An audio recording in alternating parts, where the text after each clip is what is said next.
People of the internet? It is Adam Link, Aaron, and how y'all like all those championship scramble matches? We're almost done with them. There's one more, and then that's it for the championship scramble. That won't be for the Undisputed Championship. Now, so far, so you're watching this, 2 titles have been defended and 2 titles have changed. So, the Undisputed Championship Scramble is the one that's going to be the tiebreaker. So that's that. Anywho, review time. We're talking about a dude who is a walking meme, is a decorated champion, and has mastered the art of invisibility. We are talking about John Cena. And I understand right now is not the best time to talk about John Cena, because if you know already that John Cena and Nikki Bella from Bella Twins, her and Brie, they split up. They're finished. Their relationship is done. It's over. So yeah, it's not the best time to be making fun of Big Match John right now, but I planned this in advance, alright? This stuff happens in advance. I mean, I remember I had the review a Zack Snyder movie. I believe it was Legends of the Guardians, Owls of Ga'Hoole, something like that. I was supposed to review that. I planned that weeks in advance, and on that week, I was supposed to review it. Zack Snyder had to leave Justice League because of a family tragedy. I'm like, man, this I had to be super serious during that review and whatnot. So yeah, this is not the first time stuff like this has happened. Trust me. So we're doing the Marine. Mr. Big Match John. The unrated version. I didn't watch that because why does it matter? So, yeah. Here is the back. If you want to read, go right ahead. Or not, whatever. So, the year's most explosive film, yeah, they're right about that, is now the ultimate unrated DVD. With footage so intense you couldn't see it in theaters. I doubt it. And an arsenal of behind-the-scenes features is a whole new tour of duty. WWE Champion John Cena. Cue the meme music. Or, well, we don't have that. Whatever. So, this was like when he was WWE Champion in 2006. This came out during his third reign. The reign that lasted a whole year. So he had a year of SUPERCENA, which is not very good. So WWE Champion John Cena dominates the big screen as Marine John Triton. He kept his first name, but he changed his last name to something epic. So I guess it works.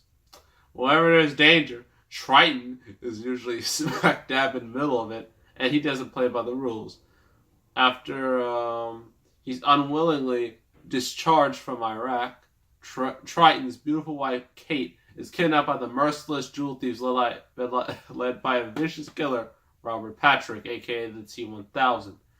Now Triton must fight to save her, utilizing his most powerful weapon, himself. Oh my goodness. This movie. So it starts off, like, going through, like, titles and whatnot. You see John Cena playing dress-up. He has some really, really blue eyes. Unnaturally blue eyes. And I'm like, are you taking something?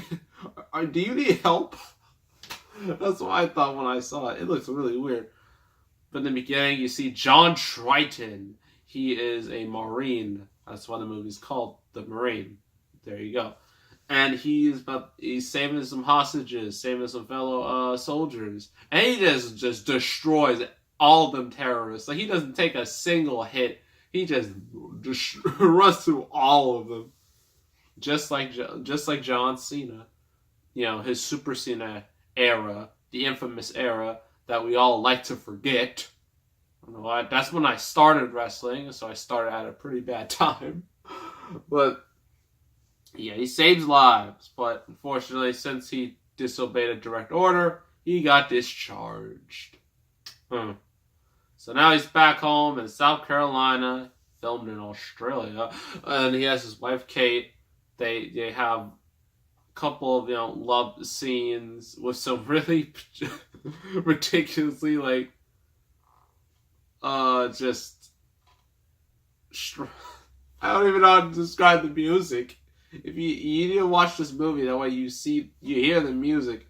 It's so cheesy.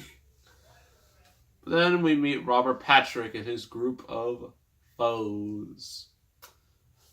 And one of them is like the most unhinged one. Not only that, but he's also the comic relief. And not only that, he hates rock candy. And I'll explain why he hates rock candy in a little bit.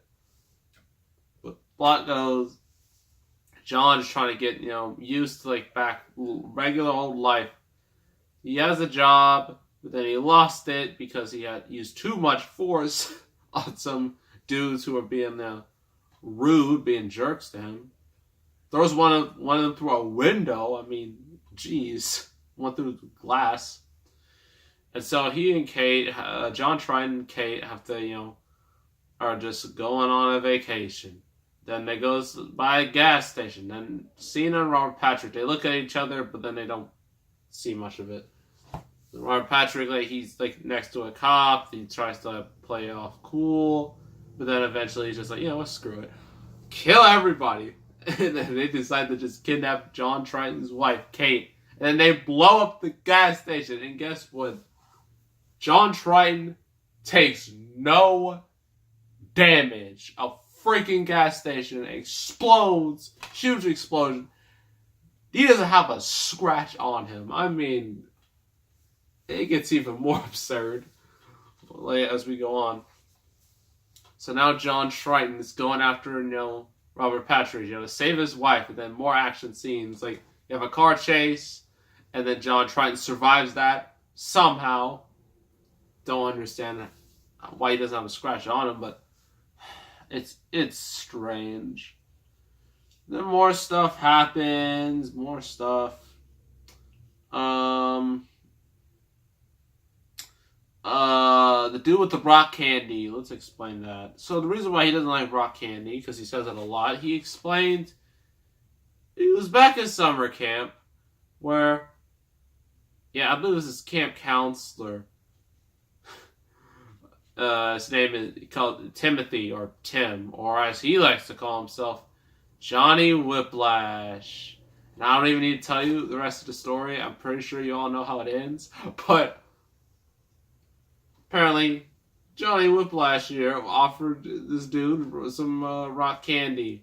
And you should all know what happened if you know how these stories go. So, yeah. So apparently it was because of that he became a killer. I kind of have a hard time buying it, but whatever. So John Triton, eventually, he goes through all of them without a scratch on him. He goes through other people. He steals the police boat. He uses the boat in the climax. He's running on foot, catches up to a semi-truck on foot.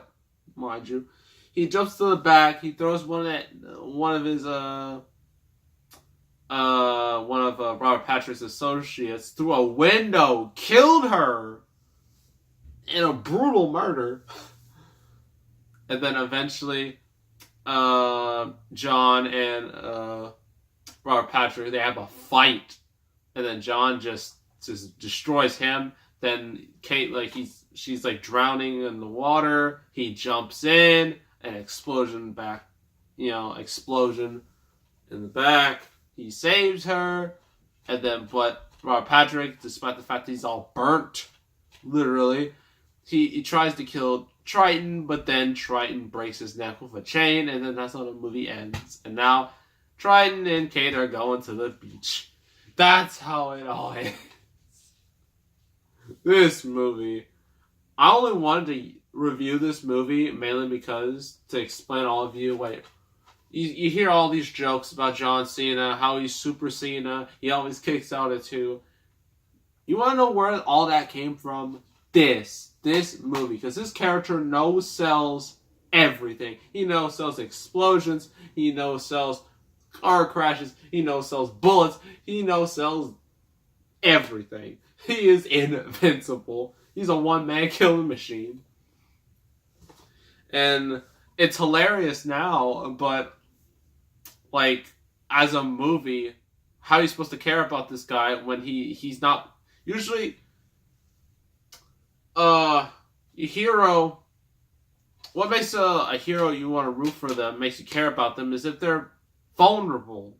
They have weak points. I mean, look at Lara Croft. I mean, originally she was just a blatant sex symbol. But in the new games, she's more vulnerable, more human. Therefore, you care about her more. This movie, John Triton goes through everything, and he doesn't get a scratch on him. I mean, does that make you care? Not really. I mean, it is entertaining, but it doesn't make you care. Yeah, so let's go to the pros and cons. Well, that was a big con or pro if you really look at it. But the pros, just the hilarity of John Triton no-selling everything automatically gives a thumbs up for me. Cons, the acting isn't very good. I mean, John Cena, I can cut him some slack. This was his first film role. This was before Now, where he was like in, what did he have recently? So the Fernand, he did Blockers. What's he doing next? He's in Bumblebee movie. I might watch the Bumblebee movie mainly because of John Cena, and he's also in the new Ninja Turtle series as Baron Draxum. So he's been doing quite a lot, despite the fact that he broke up with Nikki Bella. Yeah. All the other characters are weak. No characterization. This movie is just filled with explosions. So many explosions that it would make Michael Bay proud. Just the story is just somewhat very predictable. So yeah, this movie isn't great, but because of John Triton's hilarious, just no selling of everything, this movie will get a 5.5 out of 10 from me. Mainly because of John Cena being John Triton, John Cena, same person. Just, it is a blast to watch just John Cena just be Super Cena in his ultimate form, really, in this movie. So yeah, 5.5 out of 10. Wouldn't recommend to anyone else. If you're a John Cena fan, sure. Anyone else? Nah. Wouldn't recommend it. That was The Murray. Next review is a comedy that would not work in today's age for certain reasons. A lot of comedies in the early 2000s, they worked then. They would not work now. They would be frowned upon now. And this one, I believe, is one of those. It is a Wayans Brothers movie, and it is White Chicks. That's the next review, so make sure you tune in for that. So make sure to subscribe, like this video, leave a comment, and I will see you all next time. And I am